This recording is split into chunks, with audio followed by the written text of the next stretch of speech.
Well, I'm not sure if it's just me, but anytime I hear the terminology improper integrals, I have the same reaction even 20 years after I've first heard the term, and that is, what do you mean? After we spend all this time trying to do the integrals right, now we're trying to do them wrong? I mean, something in the word just bugs me there.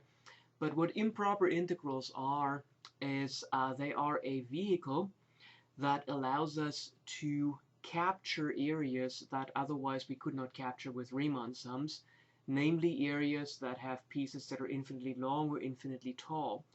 So in this first presentation on improper integrals, where we'll talk about infinite intervals, intervals of infinite length, which we could not capture with Riemann sums because the last rectangle would always have infinite width, and that would not lead to a decent area. We will then in a separate presentation also talk about improper integrals across singularities, where we have one place where we have infinite height, like for the function 1 over x near 0.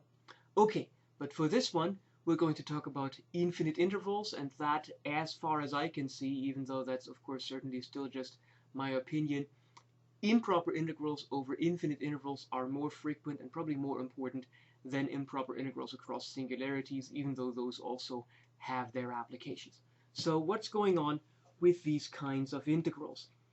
Let's just look at an example, and if we have a space probe that is supposed to escape the gravitational field of the Earth, well, then the amount of energy needed is at least the integral over the force against the little distances that the force travels along its way. And that would have to be, because we want to completely escape the gravitational field of the Earth, it would have to be an integral that goes from the radius of the Earth all the way to infinity, because even though we know that space is not infinite, at least according to the latest observations and models, we would want to technically be able to get arbitrarily far away from the Earth, and whenever we have that, we would want to let the integral go to infinity.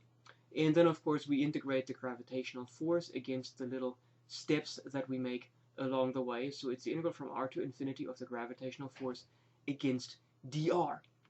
Okay, well, similarly in probability theory, and we will talk about that in more detail certainly in the probability section, but the probability that an outcome lies in a certain interval is given by the probability that the outcome is between a and b. It's the integral from a to b over what is called a probability density function. We will deal with that later, against dx. And that would mean that the probability that an outcome is larger than a number a, that would be the probability that the outcome is between a and infinity.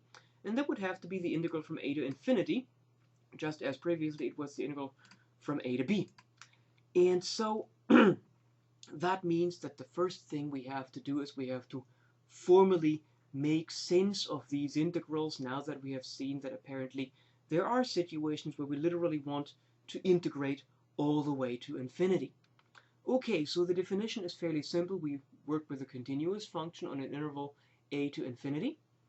And if the integral from a to t f of x dx exists for every t in a infinity, not a b. And we're back. Okay, so we're saying that this interval exists for every t between a and infinity. And if the limit as t goes to infinity of the integral from a to t f of x dx exists, well, then we define the improper integral of f from a to infinity to be the integral from a to infinity f of x dx to be the limit as t goes to infinity of the integrals from a to t f of x dx. In this case, we will say that the improper integral converges, or that the improper integral is convergent. And if the limit does not exist, well, then the improper integral is called divergent. Improper integrals over intervals from negative infinity to a are defined similarly. You just let t go to minus infinity, right? And of course we would put t on the bottom. You would have an interval from t to a, and then let t go to minus infinity. And finally, if f is defined for all real numbers, we can define the integral from minus infinity to infinity f of x dx to be the integral from negative a to a f of x dx plus the integral from a to infinity f of x dx. So we just split it up somewhere, and these sums, it can be proved that when everything exists and works properly, then these sums always add up to the same thing, independent of what a is. Okay, so That, of course, only works when both integrals on the right side exist. And the visualization, well, here's where it gets a little bit rough, because if we're looking at a typical xy coordinate system and a function that is defined from a to infinity, well, then the improper integral is the area underneath the function from a to infinity, and the infinity part is what we really have a hard time seeing, because, well, that just keeps going here, right? Now, the first thing that we should work out is to show ourselves that areas with infinite length still can be finite. So let's take a look at the improper integral from 1 to infinity of e to negative x squared over 2 dx. Well, that integral is, well, what do? We take the antiderivative, right? So that's a quick substitution. U equals negative x over 2. Du dx is negative 1/2. And then dx is negative 2 du, and so when you work all that out, you ultimately end up with an antiderivative negative 2 e to the negative x halves. And if you want to double check again, if you just take the derivative of this, you end up with the integrand. And we have to take that in the boundaries 1, because that's where it starts, and t going to infinity. Well, what do we know? We know that as the upper bound goes to infinity, the exponential goes to 0, so we end up with 0 at the upper bound. We end up with minus negative 2e to the negative 1/2. We just plug in the 1 at the lower bound, and so that's 2e to the negative 1/2, which in particular is finite. So it's approximately 1.2131, okay? So basically, if we have a function that decays rather rapidly, like an exponential function, then the area under the function from a number like 1 all the way to infinity can be finite. However, the picture really doesn't show us why, right? I mean, we don't know how fast this computes, and you really, at least I can't develop a feeling from the picture whether this area is going to be finite or not. All right, on the other hand, of course, improper integrals can also go wrong. So 1 over x is a function that also goes to 0 as x goes to infinity, and we'll integrate it over the same interval from 1 to infinity. We're going to see that this one doesn't work out. Well, let's see. Integral from 1 to infinity, 1 over x dx. The antiderivative of the logarithm is ln t, and we take that in the boundaries from 1 to infinity. Well, and that's infinity because the logarithm as t goes to infinity also. Infinity minus 0, then of course is still infinity, so this improper integral diverges. And if we want to look at that, well, here is 1 over x, and here is the area. Yes, admit it, it looks larger than the area that we had under the exponential, but you can't really conclude much from the finite setting here. So basically what you really want to keep in mind is that this is an infinite area, and various estimates, ultimately we will not do pictorially. We will use the pictures to visualize what's going on, but the visualization will not be as exact as it was for finite integrals over finite intervals anymore. Okay, so here's a really neat physics problem, and that is we want to compute the escape velocity from the Earth. Well, what does that mean?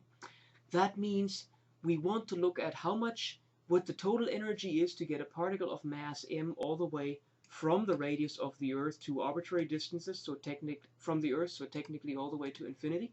We can compute this energy with exactly the integral from r to infinity of the gravitational force times the little distances that the object travels, and then we're going to turn that energy into kinetic energy, which we can do with kinetic energy being 1/2 mv squared. Okay, so first of all, we compute the antiderivative here. Well, g, lowercase m, and capital M are constants.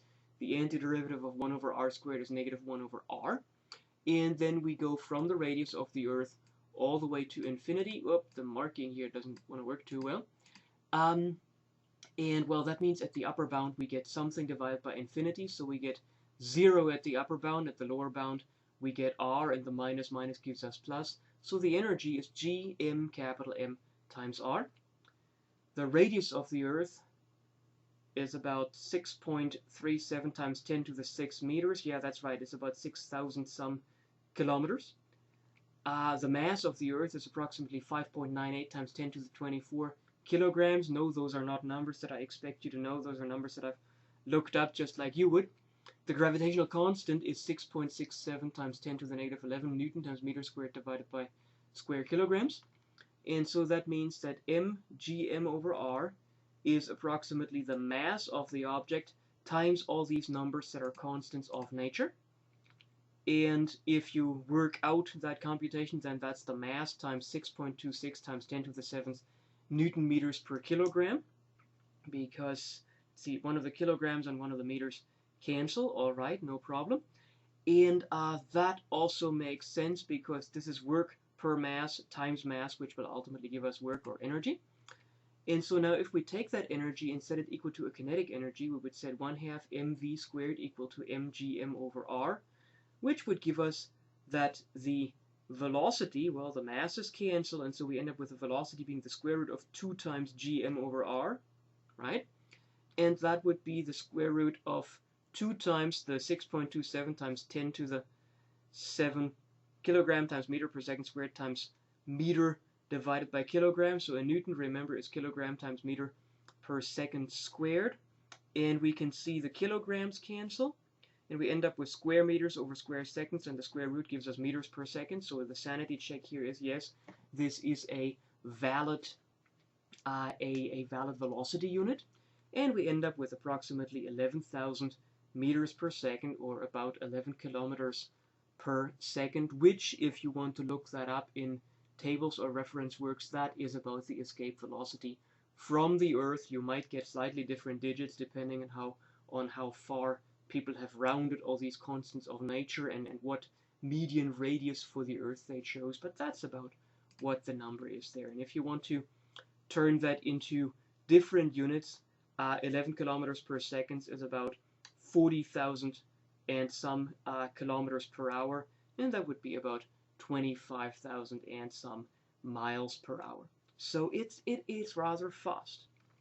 Okay, now the neat thing, of course, is this is all not just theoretical mumbo jumbo. Escape velocity can be achieved. For example, if escape velocity couldn't be achieved, then this picture could have never been taken. This is a picture taken by the Cassini spacecraft, which I got from a website that is still affiliated with NASA, so I am operating under the assumption that because there was no explicit copyright notice listed, that this is a public domain image made available by NASA and Cassini, and I am certainly always very grateful for this generous policy. And what they always say is it should be explicitly said that even though I am using materials that they made available to people, this should not in any way constitute a claim or an implication that NASA endorses what I am doing here. I hope they do, but I hope they would, but I cannot claim that they do. So the image itself, what is this? This is Saturn, but it looks kind of weird because, well, I mean, there's a light source behind Saturn. Well, we can't just put a really big flashlight behind Saturn and take a picture like that. So what actually happened here is the Cassini spacecraft was behind Saturn, seen from the sun. And so this is actually Saturn eclipsing the Earth. And it is just a beautiful picture in which somewhere around here, I don't think, yeah, I think this thing here, that's Earth. It's either this one here or this one here, which shows quite amazingly how large the cosmos is, and in relation to what we're doing here, if it was not possible to escape the gravitational acceleration of the Earth, we would have never been able to move a spacecraft all the way out to Saturn, because the energies would just be horrendous that would be required to do that. Okay, so now we're coming to the more technical parts of improper integration over infinite intervals. And you can see here we're going to talk about convergence tests, numerical estimates, absolute convergence, and at the end also about the continuous factorial function, the gamma function. But so far it's just been technique, but there are quite a few situations in which we cannot compute the integral. For example, for functions such as the standard normal distribution, those things don't have a nice antiderivative in closed form. And for these functions, just proving that the improper integral converges, that it is finite, is a good first step, because then we can do numerical estimates. And yeah, so after that we can do numerical estimates to get at least an approximate value. The idea for that, for the most part for us, will be the comparison test, which says the following. Let's take a look at a function f from a to infinity and another function g from a to infinity. Well, if the improper integral of f converges and f is always above g, then the area under f is greater than the area above g. So if the area under f is finite, the area under g must be finite. Or conversely, or equivalently actually, if the area under g is infinite and f is always above g, then we've got an infinite area inside the area under f, and that means that the area under f would have to be infinite also. So that's exactly what the theorem says. The comparison test for improper integrals over infinite intervals. We take two continuous functions so that f is greater or equal to g is greater or equal than 0 for x greater or equal than a. If the improper integral of f converges, then the integral of g converges. So if the larger area is finite, then the smaller area must be finite too.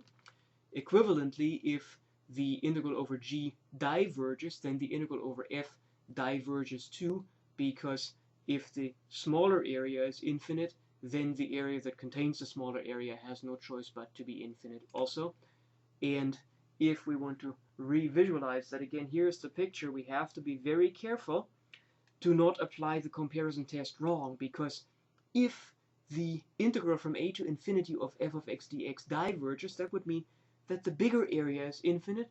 That doesn't say anything about the area under g, because any finite area is smaller, or any area is smaller than an infinite area. I can put an infinite area inside an infinite area. I can put finite areas into infinite areas.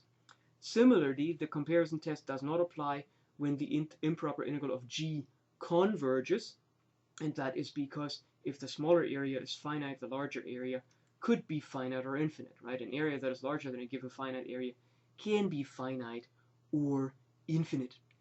Okay, so let's look at an example. We want to determine if the integral from 1 to infinity e to negative x squared over 2 dx converges or diverges. This is another situation in which we have to encounter inequalities, and well, what do we have here? E to negative x squared over 2, that's an exponential. It ought to decay fairly quickly, but really I would much rather compare this to something like e to negative x over 2, for which I can compute the integral. And so the idea here is that x squared for x greater or equal than 1 will be greater or equal than x. Well, that means that negative x squared is less than or equal than negative x. That means that negative x squared over 2 is less than or equal than negative x over 2. And hence, e to negative x squared over 2 is less than or equal than e to the negative x over 2. So this is the derivation. Basically, as I mentioned, I want to compare this to e to negative x over 2, but I need to correctly handle the inequalities. And in order to do that, you typically start out with a valid inequality, then use the laws for inequalities to build up the expression that you want to have. We will see this in various guises. This is another step in the direction of inequalities that may be considered challenging, because it is. We haven't worked with inequalities very much so far in our mathematical careers, but that just means we have to take some extra care here. What we have shown, however, is that e to the negative x squared over 2 is less than or equal than e to the negative x over 2 for x greater or equal than 1. And so that means that because the improper integral of e to the negative x over 2 converges, we've shown that in our first example, that means that the integral from 1 to infinity e to the negative x over 2, which is that one, which is 2e to the negative 1/2, and that x actually should be a t here. Okay, and now it is a t. I guess after I fixed that, I realized that it really doesn't matter what the dummy variable is here, but I might as well let t go to infinity here. That is finite, and so that means by the comparison test, because the integral over the bigger function is finite, because that function is bigger because of this here, by that comparison test we have that the integral from 1 to infinity of e to negative x squared over 2 dx converges as we go from 1 to infinity. And the visualization is that here's e to the negative x squared over 2, and here's e to the negative x over 2. We can see that the inequality really starts at x equals 1, and so now if the area under this blue curve is smaller than infinity, then the area underneath this red curve must also be smaller than infinity. That does make good sense. Okay, now what we're actually interested in for the standard normal distribution actually is the integral from minus infinity to infinity. So we want to tack on some more area because we now want to go to 0 and then all the way over to the left to minus infinity. And tacking on area is not that bad, because if you have a function for which you have the integral from b to infinity converging, well, then if you want to tack on the area from a to b, then all you realize is that the integral from a to infinity is the integral from a to b plus the integral from b to infinity, very similar to what we did when we first defined the definite integral. So the theorem here is, if you've got a continuous function on a infinity and a is smaller than b, then the integral from a to infinity f of x dx converges if and only if the integral from b to infinity f of x converges. And moreover, when the integrals exist, we have that the integral from a to infinity is equal to the integral from a to b plus the integral from b to infinity. So improper integrals can be pieced together just like regular integrals.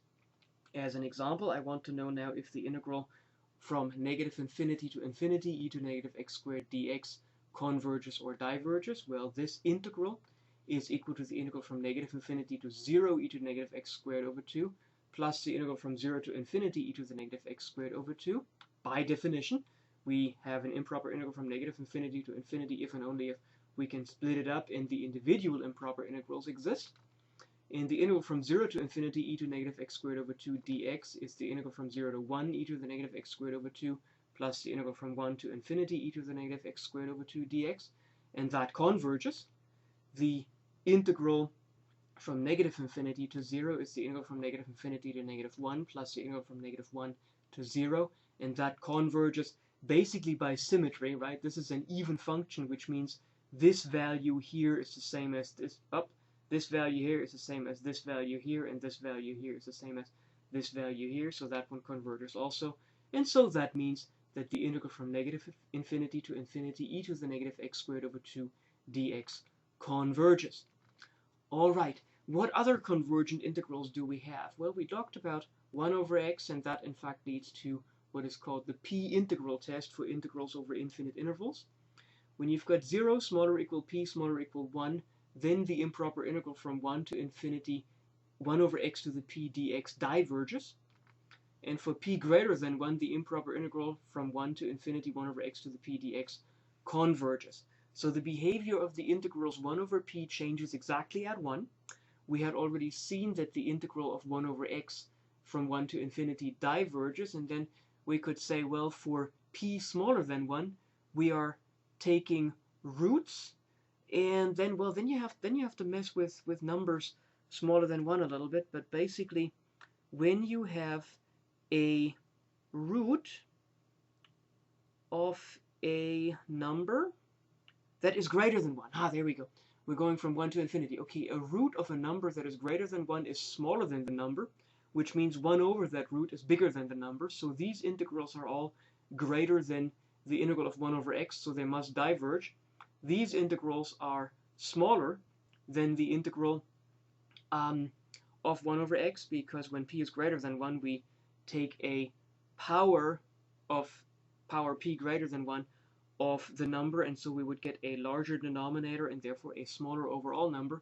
Now, just because it's smaller than 1 over x doesn't mean it's converging, because of course we could have another infinite area inside there, but it's still a pretty good way to just remember things, other than simply proving the whole thing, which we can do, because for p not equal to 1, we have that the integral from 1 to infinity x to the p, that's the integral of x to the minus p, right? And so that would be 1 over negative p to the 1, x to the negative p plus 1, as the top goes to infinity. I guess I could really leave that with an x rather than a t here. And, well, that is now the following. When p is greater than 1, when p is greater than 1, we have a negative exponent here, and that means at the upper bound things go to 0, and we just end up with 1 over p minus 1, because the lower bound will be negative 1 over negative p plus 1. Whereas when p is smaller than 1, we get a positive exponent, and then x going to infinity gives us at the upper bound an infinity, and so that would mean that the area is infinite. And that's exactly, of course, what the theorem says, right? P smaller than 1, things go off to infinity. P greater than 1, things converge. And then we have p equals 1, and for p equals 1, we had already seen that that's the integral of the logarithm as t goes to infinity, and that's infinity. All right, so now an example for the comparison test. Let's look at the improper integral from 2 to infinity 1 over x squared plus 1 dx. Now that's something, yeah, if you know the antiderivative of that thing, and I'm not going to tell you what it is, but that's something that you may want to try to dig out of your mind. If you know the antiderivative of this thing, you could already do this directly, but let's work it out here with the comparison test. And basically, if I'm looking at 1 over x squared plus 1, well, that is only going to get bigger if I drop the plus 1, right? Because then I have a smaller denominator. And so that means, and the hardest part probably for the comparison test is to figure out what to compare things to. But dropping the plus 1 in the denominator suggests that I ought to compare this with the 1 over x squared here. And when I do that, well, I just want to know if 1 over x squared plus 1 is less than or equal than 1 over x squared. And of course, if I go to the reciprocals, remember when you go to reciprocals, the inequality changes. I would need to know whether x squared plus 1 is greater or equal than x squared, and that is true. And so that means because the integral from 2 to infinity 1 over x squared dx converges, so does the integral from 2 to infinity 1 over x squared plus 1. And the visualization, again, it doesn't say whether the areas are finite or infinite, but what it gives us is that 1 over x squared is here, and 1 over x squared plus 1 is here, and we can see that 1 over x squared is greater than 1 over x squared plus 1. Next example, I want to determine if the improper integral 4x plus 5 over x squared minus 1 dx converges or diverges. Well, let's see. We're looking at what happens near infinity, where the 5 and the 1 aren't going to do much, so this is going to look like 4 over x. Well, we know that 1 over x diverges, so we probably want to see whether this thing here is greater or equal than 4 over x. Now, the thing that we can't do is we can't cross multiply here. So what we can do, however, is we can realize that 4x plus 5 is greater or equal than 4x over x squared minus 1. And that is because, well, we just dropped the plus 5, and if you drop a plus 5, you get something that is smaller. And so that means we still have to figure out whether 4x over x squared minus 1 is greater or equal than 4 over x. Well, 4x over x squared minus 1, if I drop a minus 1 in the denominator, I get a smaller denominator, which gives us a, if I have a minus 1 in the denominator, I have a smaller denominator, which means I get a larger number than when I don't have the minus 1. And so that means 4x over x squared minus 1 is greater or equal than 4x over x squared, and that's greater or equal than 4 over x because it's indeed the same. And so that works. And that means because the integral from 1 to infinity 4 over x dx diverges, so does the integral of this rational function, because this rational function is greater or equal than 4 over x from 1 to infinity at least. And the visualization is here is 4x plus 5 over x squared plus 1. Here is 1 over x, and we have infinite area here, which means that the area underneath the red curve must also be infinite. Again, you can see that these finite visualizations are a little problematic because we don't see whether the red curve is ever going to cross the blue curve, right? This is something that we can only do with the abstract reasoning that we just went through. All right, now we can also do numerical estimates, and if at this stage you have a little bit of a headache, take a break.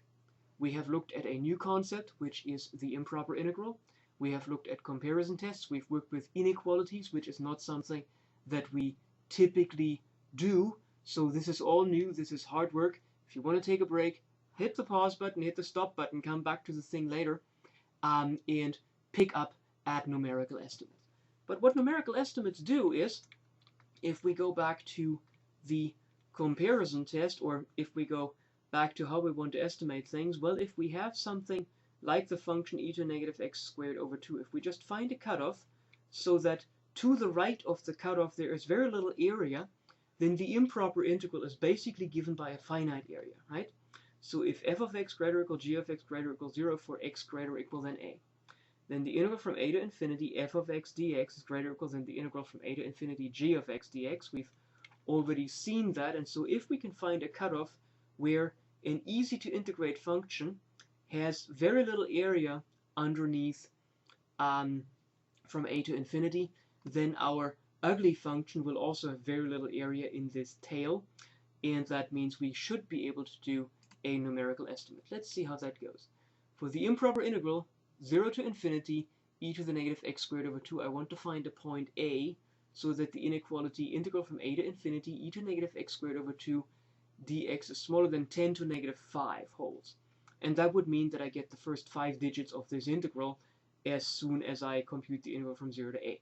Well, then we want to use a computer algebra system to compute the integral to 4 accurate digits, where we just integrate from 0 to a. Well, okay, so for a greater or equal than 1, we have that the integral from a to infinity e to the negative x squared over 2 is less than or equal than the integral from a to infinity e to the negative x over 2. We have done that with a little bit of blood, sweat, and tears as we did the comparison test. So now we're going to use this stuff from the comparison test to actually get numbers, right? So the comparison test is also ultimately a numerical tool, or can be used like that. So what do we need? We need to find an a so that the integral from a to infinity e to the negative x over 2 dx is smaller than 10 to negative 5. And if we have that, then we know that this integral here definitely is smaller than 10 to negative 5. Alright, so we know, working out the antiderivatives and all that, we've done that before, we need to find an a so that 2 e to the negative a over 2 is smaller than 10 to negative 5. So we divide by 2 and take logarithms, right? So we have 10 to negative 5 over 2, logarithm of that has to be greater than negative a over 2, and that means that a must be greater than negative 2 times the logarithm 10 to negative 5 over 2. That's another one of those little traps, because this looks like a negative number, but the logarithm of numbers between 0 and 1 is negative, so this is minus minus, this is plus, and this is approximately 24.4121, and so that's this cutoff a that we wanted to find. And now we can use a computer algebra system to compute the integral from 24.5 to infinity. Well, we know now, therefore, that the integral from 24.5 to infinity e to negative x squared over 2 dx is smaller than 10 to negative 5. And that means if we integrate from 0 to 24.5 e to the negative x squared over 2 dx, that number is approximately 1.25331. And that's something that I used straight out of a computer algebra system. I just said, give me that integral, and it gave me that. Well, we know that the integral from 0 to infinity of e to the negative x squared over 2 dx is approximately that number, 1.25331, and that is because the area in this tail is smaller than 10 to the negative 5, so it could at worst affect this last digit, and so that is what we've got here. We basically have 5 accurate digits here. Okay, now a quick note on the function 1 over root 2 pi e to the negative x squared over 2. We've just computed the integral from negative infinity to infinity of, from 0 to infinity of e to the negative x squared over 2. So if we work this out with the root 2 pi, then this is 1 over root 2 pi integral negative infinity to infinity e to the negative x squared over 2 plus 1 over root 2 pi integral 0 to infinity e to the negative x squared over 2. We know this number, and by symmetry that's the same as this number.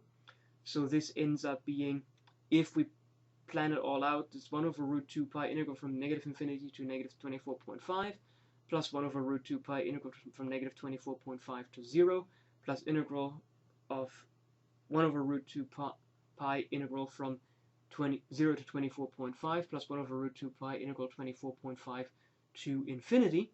And that's approximately, the first one is approximately 0. The next one is approximately 1 over root 2 pi times that 1.25331 that we got, and that's by symmetry, right? E to the negative x squared over 2 is an even function.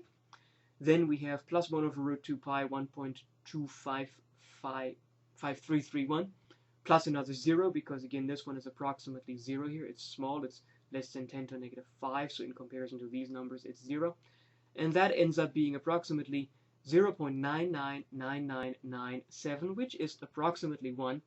And one of the things in statistics that we will need is that this improper integral indeed is equal to 1. The proof ultimately actually requires double integrals in polar coordinates, so that's something that we will do when we do multivariable calculus, but at least numerically here we were able to show that this is approximately equal to 1. Okay, so now the improper integral is called absolutely convergent if and only if the improper integral of f absolute value converges. What's the idea behind absolute convergence? New concept, right? We've got a new heading here, no longer numerical estimates. The idea is that negative signs make estimates really hard. It would be much nicer if we could always work with positive quantities, and well, if we take absolute values, we do that. Of course, we're buying a little bit of trouble here because we change the value of the integral, but as long as we're just interested in whether the integral exists or doesn't exist, that is a price that we are glad to pay. So here's a theorem that is then important, which is that if the improper integral converges absolutely, then it also converges. And the proof is, well, it's working with inequalities. Basically, we will first prove that the integral from a to infinity of 2f absolute, well, we know that the integral from a to infinity of 2f absolute value converges, and that's because absolute convergence means that this integral without the 2 exists, and then multiplying it by 2 really doesn't change the convergence behavior. And now, because 0 is less than or equal than f of x plus f absolute value of x, right? That's either 2f of x when x is positive, or it's 0 when f of x is negative. That's less, and that in turn is less than or equal to 2f of x absolute value. That means that the improper integral from a to infinity f of x plus f of x absolute value converges by comparison test, and that means that the integral from a to infinity f of x dx, which is just the integral from a to infinity of f of x plus f of x absolute value minus the integral f of x absolute value.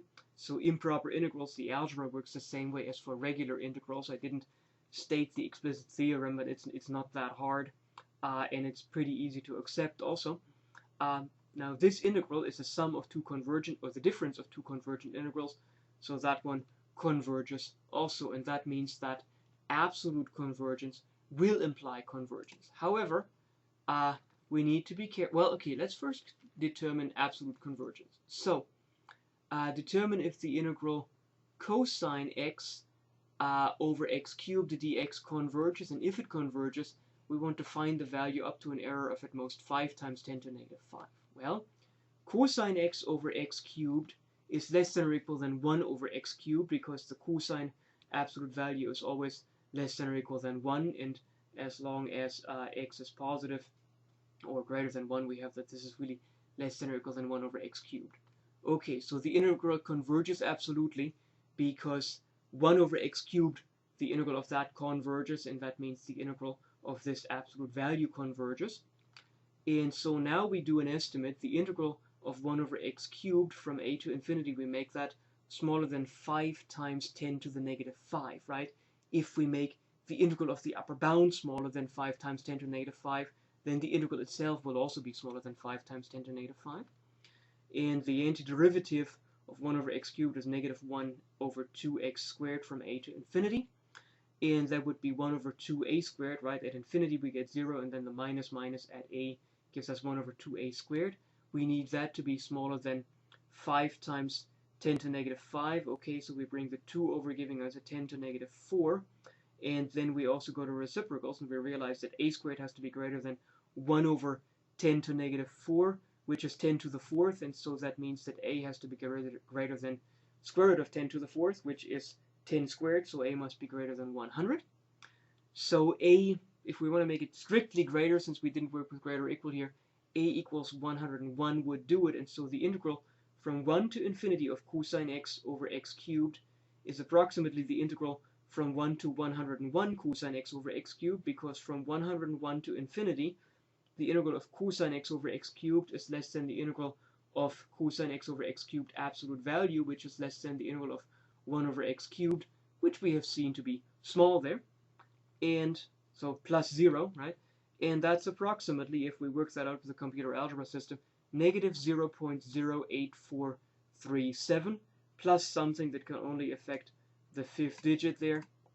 So this is something that is fairly accurate, at least for the first 4 digits. Of course, with the 5 here, the 4th digit could also still be affected.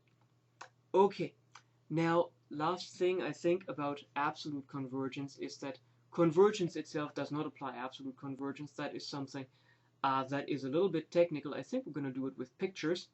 Basically, I'd look at the function that is defined to be 1 over k for k smaller or equal x smaller k plus 1/2, and negative 1 over k for k plus 1/2 smaller or equal x smaller k plus 1. What does that look like? That gives us a rectangle of height 1 over k on the first half of an integer interval, and the corresponding negative rectangle on the second half. And so this plus this is 0, this plus this is 0, this plus this is 0, this plus this is 0. So we've got a bunch of cancellations here, and these things get smaller and smaller also, so that as things go to infinity, this thing really does converge. However, if you take the absolute value, you get 1 plus 1/2 plus 1/3 plus 1/4 plus 1/5 and so on, which is greater than 1 over x, and we know that the integral of 1 over x diverges, which means that the integral of the absolute value of this function diverges. So it is possible to have a convergent improper integral, which is so that the improper integral does not converge absolutely. So just blindly throwing away the negative signs sometimes doesn't help. Okay, and if you want to work that out, yeah, I don't think I want to go through the details here. Let's take a look at it though. Integral of 1 to a f of x dx absolute value is the integral from 1 to a f of x from 1 to the nearest integer f of x dx plus the integral from the nearest integer to a itself. And because of the cancellations, that's just the integral from the nearest integer to a, and that's smaller or equal than 1/2 1 over the nearest integer, because we'll always go with 1 over k there, right? And that, as a goes to infinity, converges to 0, which means that the improper integral from 1 to infinity of this function really is 0, but the integral from 1 to infinity f of x absolute value is greater or equal than the integral from 1 to infinity 1 over x. We've seen that in the picture, and that is infinity. Okay, so that is the precise argument there. The last thing we want to look at is the gamma function. Same remark as what I made earlier on. We're looking at a lot of concepts here. We're looking at numerics, we're looking at estimates, we're looking at working with absolute values in inequalities, and so on. If you want to have another break, go ahead and take it right here, and then look at the gamma function, which is interesting because it interpolates the factorial function. So, the function gamma of alpha, which is the integral from 0 to infinity x to the alpha minus 1 e to the negative x dx, which is defined for alpha greater than 0, is called the gamma function. Why is that thing important? Well, we're going to see that in the remainder of this presentation. This function is defined for alpha greater or equal than 1, because what we have here then would be x to some power times e to the negative x, and it can be shown that x to some power times e to the negative x, that is a convergent integral. And we will also see, once we have improper integrals over singularities, because of course for alpha smaller than 1 we've got x to the negative something, which blows up at the lower bound, we will also see that it's defined for 0 smaller alpha smaller than 1. But what then is really interesting is for all alpha greater than 0, as long as the computations work out, and they do, we have that gamma of alpha plus 1 is alpha times gamma plus gamma of alpha, and that is of course something that's like what the factorial function does, right? The factorial function always multiplies with the stuff that happened earlier. So for every positive integer n, we have that gamma of n is n minus 1 factorial, right? And we will prove that now. So, proof, for alpha greater than 0, the gamma of alpha plus 1 is the integral from 0 to infinity x to the alpha plus 1 minus 1 e to the negative x, which is of course the integral from 0 to infinity x to the alpha e to the negative x. And that is something that we can do with integration by parts. We keep the first and integrate the second, so we get negative x to the alpha e to the negative x from 0 to infinity minus the integral from 0 to infinity, negative e to the negative x times the derivative of this thing, which is alpha x to the alpha minus 1. And if we work that out, then at the front we get 0. Well, at the upper bound we get 0 because as t goes to infinity, the exponential goes to infinity. And at 0, well, we plug in, as long as alpha is greater than 0, we get 0 to a positive power, so that's 0 also. Minus minus gives us plus. Alpha comes out, and this is the integral from 0 to infinity. What's left? X to the alpha minus 1 e to the negative x. And that's, of course, the gamma function of alpha. So this is alpha times gamma of alpha. So that means now gamma, so now let's take a look at, okay, stop. So that proves this equation right here. Now let's link this up with the factorial function.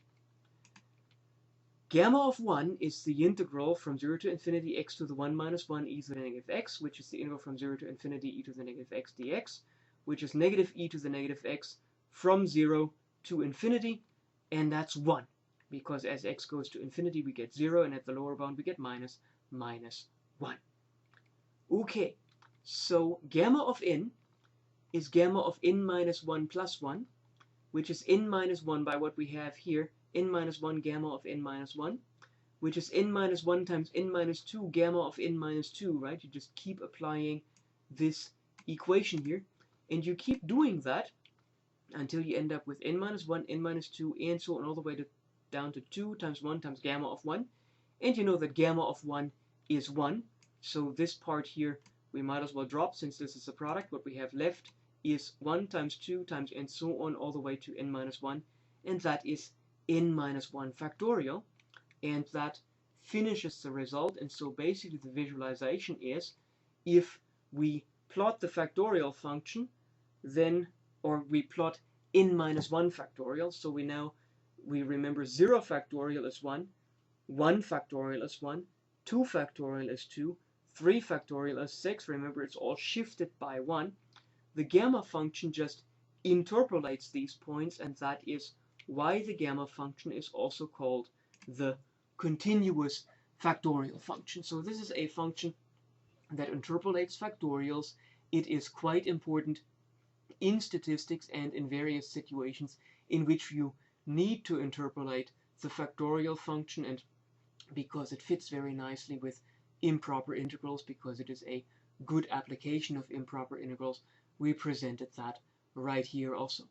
Okay, you've learned a lot of stuff about improper integrals over infinite intervals. You've got a good bit of homework to do to make everything settle in. Some of the homework that goes straight with the definition will just reinforce your integration skills.